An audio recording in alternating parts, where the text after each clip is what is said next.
안녕하세요. 우리가 인터넷 쇼핑할 땐 꼼꼼히 비교하고 리뷰도 다 찾아보고 사잖아요. 그런데 이상하게도 인생에서 제일 비싼 거래 바로 부동산을 할 땐 어찌어찌 얼렁뚱땅 넘어가는 경우가 참 많습니다. 특히 사회초년생이거나 첫 집을 구하거나 처음 아파트를 매매할 때는 대체 뭘 어떻게 해야 하는지 정말 막막할 수밖에 없죠.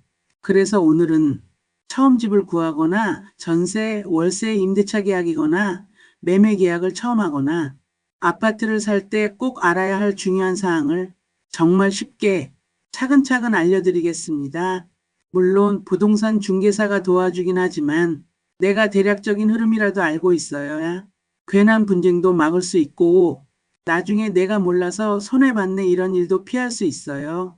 참고로 오늘 제가 알려드릴 정보는 현재 국내에서 20만 뷰 이상 조회된 매매계약서 작성할 때 유의할 점을 설명해 주신 김민중 변호사님과 잔금 진행 절차를 아주 자세히 알려주신 김미경 공인중개사님의 콘텐츠를 참고하여 가장 핵심만 정리한 내용입니다. 믿고 끝까지 들어주세요.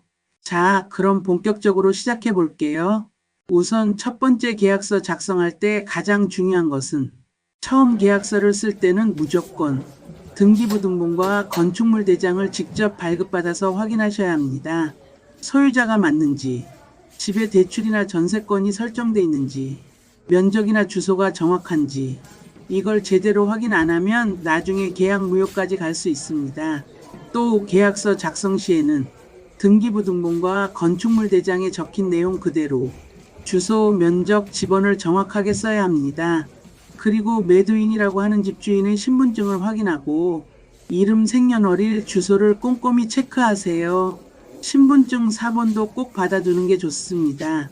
만약 신분증이 조금이라도 수상하다면 1380이나 민원24를 통해 신분증 위조 여부를 확인할 수 있어요. 또한 계약서에는 특약을 꼭 넣어야 합니다.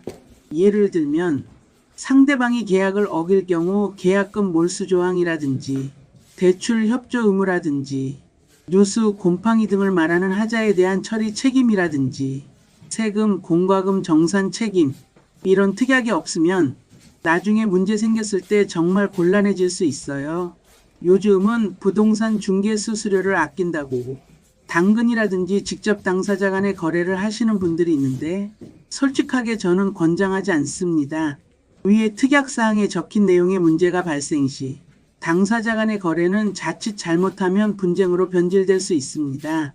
그래서 중재자인 공인중개사님의 서로 합의하에 정확한 계약서 작성으로 번거로운 일을 피할 수 있습니다.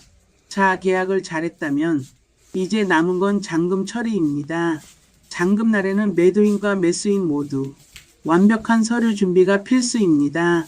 매도인은 등기필증, 매도용 인감증명서, 신분증, 인감도장, 매수인은 매매계약서 원본, 신분증, 도장, 가족관계증명서, 특히 인감도장, 평소 잘 안 쓰는 도장이라 못 찾아서 당일 난감해지는 경우가 많습니다. 미리미리 챙겨두세요. 또 잔금은 은행이체 한도를 미리 풀어놓고 수표는 절대 사용하지 말고 현금 또는 계좌이체로 처리해야 안전합니다.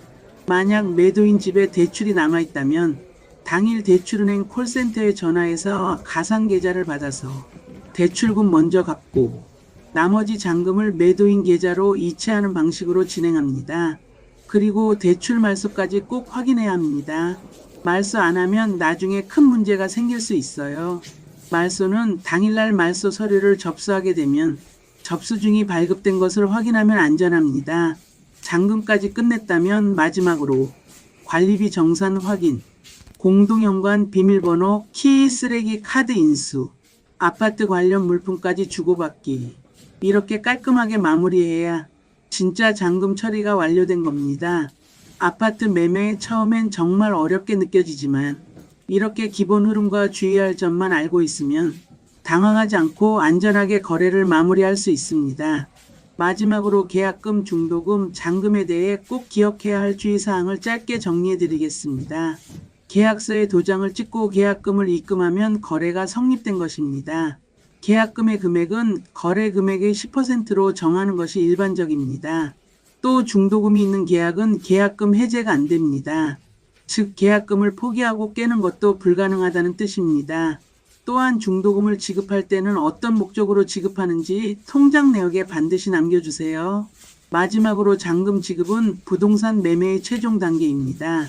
앞서 설명드린 것처럼 대출이 있을 경우 먼저 대출 상환이 우선입니다. 이 점 꼭 기억하세요. 오늘 영상이 여러분의 첫 부동산 거래에 든든한 도움이 되길 바랍니다. 더불어 저는 현재 포천의 민간 10년 임대 아파트를 분양하고 있습니다.